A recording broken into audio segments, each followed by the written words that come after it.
মালদার এতদিনের নেতা কাউন্সিলর দুলাল সরকার কারা খুন করলো? হ্যাঁ, কন্ট্রাক্ট কিলার তো ছিল, বিহার থেকে আনা হয়েছিল, তাদের কন্ট্রাক্ট দিল কে দিল সুপারি? বারবার যখন আমরা কথা বলেছিলাম নিহতের স্ত্রীর সঙ্গে, তখন প্রয়াত নেতার স্ত্রীর সঙ্গে, তিনি বারবার বলছেন যে নিশ্চয়ই এখানকার কেউ আছে, মালদারই কেউ আছে। মালদার তৃণমূলের টাউন সভাপতি নরেন্দ্রনাথ তিওয়ারি এই ঘটনায় জড়িত সন্দেহে গ্রেপ্তার, এই ঘটনায় জড়িত অভিযোগে গ্রেপ্তার, এবং তার সঙ্গে আরো একজন গ্রেপ্তার হয়েছে। আমার সঙ্গে সেবক রয়েছে সরাসরি। সেবক, কেন গ্রেপ্তার নরেন্দ্রনাথ তিওয়ারি? আপনাকে মাস্টারমাইন্ড বলা হচ্ছে, কোথায় প্ল্যান করেছিলেন? একদমই দেখো, তুমি যেমনটা বলছিলে যে দুলাল সরকার খুনের ঘটনার পরেই প্রশ্ন উঠছিল চালে এর পিছনে মাথাকে কারা কন্ট্যাক্ট দিয়েছে, কিভাবে খুন সংগঠিত হলো, কার নির্দেশ আড়াল থেকে কারা আছে। আর পরিবার দাবি করছিল বড় মাথা রয়েছে। এই অবস্থায় গতকালই আমরা দেখছিলাম যে এলাকারই নেতা তৃণমূলের শহর সভাপতি নরেন্দ্রনাথ তিওয়ারি এবং তার দুই ভাই, তাদেরকে গতকালই ইংরেজবাজার থানায় তলব করা হয়। রাতভর জেরা চলছিল, যেখানে দুই অতিরিক্ত পুলিশ সুপার তারা জেরা করছিলেন। আজকে সকালেও আমরা দেখছিলাম জেরা চলছে, এরপরেই জল্পনা তীব্র হয়েছিল। শেষ পর্যন্ত পুলিশ জানালো নরেন্দ্রনাথ তিওয়ারি গ্রেপ্তার, একই সঙ্গে গ্রেপ্তার করা হয়েছে স্বপন শর্মাকে। দীর্ঘ জিজ্ঞাসাবাদে তাদের বক্তব্যে অসঙ্গতি রয়েছে এমনটাই। সেবক সঙ্গে থাকো। আজ যখন তাদের গ্রেপ্তার করে নিয়ে যাওয়া হচ্ছে, তারা দাবি করছেন তারা নির্দোষ, তাদের ফ্রেম করা হয়েছে, অর্থাৎ তাদের ফাঁসানো হয়েছে। সেই সময়ে যখন সংবাদ মাধ্যম সেখানে পৌঁছে চিৎকার করে তারা কি বলছিলেন একবার শুনুন।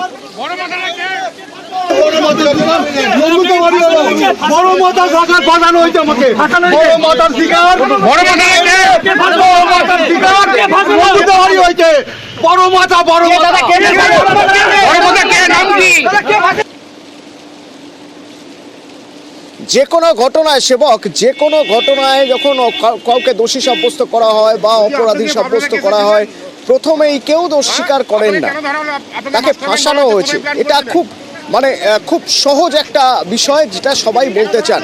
তো সেটা আইনের পথে চলবে, প্রমাণ হবে ফাঁসানো হয়েছে কিনা। কিন্তু পুলিশের কাছে সবচেয়ে গুরুত্বপূর্ণ জায়গা যেটা, তা হলো নরেন্দ্রনাথ তিওয়ারি কেন খুন করতে যাবেন বা খুন করার কন্ট্রাক্ট দিতে যাবেন দুলাল সরকারকে, অর্থাৎ মোটিভ কি?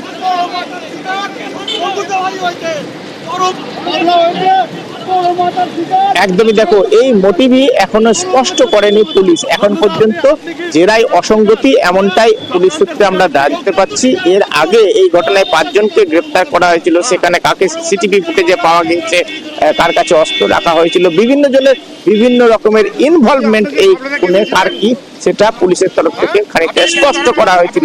কিন্তু তাৎপর্যপূর্ণ হলো দুলাল সরকার বা স্বপন শর্মা গ্রেপ্তারে, নরেন্দ্রনাথ তিওয়ারি বা স্বপন শর্মার গ্রেপ্তারের ক্ষেত্রে পুলিশ কিন্তু এটা স্পষ্ট করে জানায়নি যে তাদেরকে ঠিক কি ধরনের ইনভলভমেন্ট তাদের কাছে পাওয়া গেছে বা তারা কিভাবে এই খুনের ঘটনার সঙ্গে সম্পর্কিত। আর এই জায়গা থেকেই এই নেতা দাবি করছেন যে তাকে ফাঁসানো হয়েছে, বড় মাথা রয়েছে। ফলে তার কথাতে কিন্তু আরো নতুন জল্পনা উঠে আসছে যে তাদের আরো বড় মাথা কে। আর এই নিয়েই কিন্তু এই মুহূর্তে রীতিমতো হইচই শহর জুড়ে। আর এই নরেন্দ্রনাথ তিওয়ারি আর নিহত দুলাল সরকার, তারা কার্যত বাল্যবন্ধু, একই এলাকায় একই সঙ্গে বেড়ে ওঠা। নরেন্দ্রনাথ তিওয়ারিরও পরিচয় কিরকম, নরেন্দ্রনাথ তিওয়ারি অথচ তার বিরুদ্ধে, বন্ধুর বিরুদ্ধে, বন্ধুকে খুনের অভিযোগ। কেন খুন?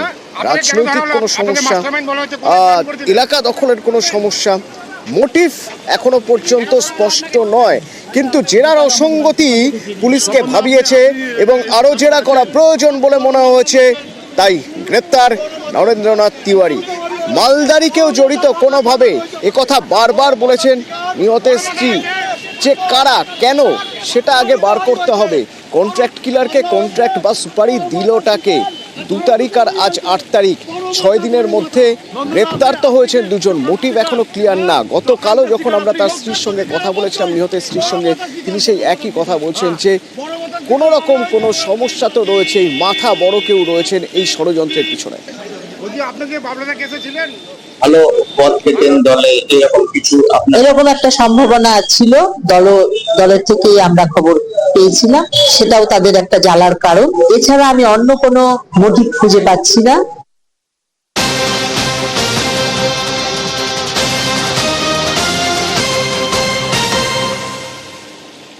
পাসপোর্ট জালিয়াতির খবরে নজর রাখতে হবে, তার কারণ লালবাজার এবার চিঠি পাঠিয়েছে রিজিওনাল পাসপোর্ট অফিসে। সেখানে গত কয়েক মাস যাবত কারা ভেরিফাইং অফিসার ছিলেন, গ্র্যান্টিং অফিসার কারা ছিলেন, তাদের তালিকা চেয়ে পাঠিয়েছে। আমার সঙ্গে অমিত রয়েছে। অমিত, তাহলে কি তদন্তকারীরা মনে করছেন যারা গ্র্যান্ট করেছেন, যারা ভেরিফাই করেছেন তাদের মধ্যে, অর্থাৎ পাসপোর্ট অফিসের মধ্যেই ভূত লুকিয়ে রয়েছে, ঠিক যেমন মনে করা হয়েছিল পাসপোর্ট সেবা কেন্দ্রগুলোই আসলে এই দুর্নীতির আঁতুড়ঘর? দেখো, পোস্ট অফিসের পাসপোর্ট সেবা কেন্দ্রগুলো তো নজরে ছিলই। এবার সরাসরি রাজ্যের মূলত বড় পাঁচটি রুবি, শিলিগুড়ি, আমাদের কলকাতা রুবি, শিলিগুড়ি, বহরমপুর সহ মোট 5টি যে পাসপোর্ট সেবা কেন্দ্র রয়েছে সেখানকার ভেরিফাইং এবং গ্র্যান্টিং অফিসাররা এবার তদন্তকারী আধিকারিকদের কিন্তু স্ক্যানারের মধ্যে পড়ে গিয়েছেন। ইতিমধ্যে আমাদের রাজ্যের যে রিজিওনাল পাসপোর্ট অফিস রয়েছে বেগন রোডে, সেখানে চিঠি দেওয়া হয়েছে লালবাজারের তরফে। চিঠি দিয়ে রুবির মতো 5টি পাসপোর্ট সেবা কেন্দ্রের যারা গ্র্যান্টিং এবং ভেরিফাইং অফিসার রয়েছে তাদের তালিকা চেয়ে পাঠানো হয়েছে ইতিমধ্যে। শুধু তাই নয়, অনলাইনে পাসপোর্ট আবেদন করার ক্ষেত্রে 1,500 টাকা মূল্যের একটি চালান কাটতে হয় এবং যে সমস্ত অ্যাকাউন্ট থেকে চালানগুলো কাটা হয়েছিল সেই সমস্ত অ্যাকাউন্টের ডিটেলস সে পাঠানো হয়েছে। কারণ যে ভুয়ো নথি দিয়ে অনুপ্রবেশকারীদের যে পাসপোর্টগুলো ইস্যু করা হয়েছিল সেই পাসপোর্টগুলির টাকা কোন কোন অ্যাকাউন্ট থেকে জমা পড়েছিল রিজিওনাল পাসপোর্ট অফিসের অ্যাকাউন্টে, সেটিও ভেরিফাই করতে চাইছে। ইতিমধ্যেই চিঠি দেওয়া হয়েছে, তবে এখনো পর্যন্ত কোনো রিপ্লাই এই অ্যাকাউন্টের প্রসঙ্গে কিছু গুরুত্বপূর্ণ জায়গা আমি একটু জানতে চাইবো তোমার থেকে। তাহলে এই যে দুটো নাম উঠে আসছে, একটা নেক্সাস, একদিকে সমরেশ বিশ্বাস, আরেকদিকে আব্দুল হাই অর্থাৎ প্রাক্তন এসআই, এই দুজনের মধ্যে আর্থিক লেনদেন, সেই আর্থিক লেনদেন কি জেরার মাধ্যমে স্পষ্ট হয়েছে, নথির মাধ্যমে স্পষ্ট হয়েছে যে সরাসরি একজনের অ্যাকাউন্ট থেকে আরেকজনের অ্যাকাউন্টে টাকা যেত কিনা? একেবারে সমরেশের অ্যাকাউন্ট থেকে সরাসরি টাকা পৌঁছেছিল আব্দুল হাই, যিনি প্রাক্তন সাব ইন্সপেক্টর, যাকে গ্রেপ্তার করা হয়েছে, যিনি এনকোয়ারি অফিসার ছিলেন পাসপোর্ট সেকশনে কলকাতা পুলিশের, এবং প্রায় 3 বছরের ওপর তিনি কর্মরত ছিলেন এই পাসপোর্ট সেকশনে। সেই জায়গা থেকে শুধু যে অ্যাকাউন্টে টাকা হস্তান্তরিত এমনটা নয়, যে যোগ পাওয়া যাচ্ছে যে বারাসাতে সমরেশ বিশ্বাসের বাড়িতে অবাধ যাতায়াত ছিল এই আব্দুল গায়ের, এমনটাই কিন্তু তথ্য উঠে এসেছে। এমনকি জেলাতে আপনি স্বীকারও করে নিচ্ছেন বিভিন্ন সময় বিভিন্ন বৈঠকে তিনি অংশ নিয়েছেন এই সমরেশের বাড়িতে। সেখানে মুক্তার বা মনোজ গুপ্তার মতো প্রক্রিয়া সেই সমস্ত বৈঠকে ছিলেন, এই তথ্য কিন্তু উঠে আসছে। এবং সেখানেই বিভিন্ন সময় নথি আদান প্রদান হয়েছে, নথি তুলে দেওয়া হয়েছে আব্দুল গায়ের হাতে। সেই সমস্ত নথি যখন পরবর্তী সময় পাসপোর্ট সেবা কেন্দ্র ঘুরে যখন পুলিশ ভেরিফিকেশনের সময় এসেছিল, তিনি সেই সমস্ত নাম দেখেই বা তালিকা দেখেই সেই সমস্ত পাসপোর্ট ইস্যু করেছে। এমনই কিন্তু চাঞ্চল্যকর তথ্য উঠে আসে, সেক্ষেত্রে অবাধ যাতায়াত ছিল এই বিষয়টি কিন্তু এখন পর্যন্ত স্পষ্ট তদন্তকারীদের কাছে। ধন্যবাদ।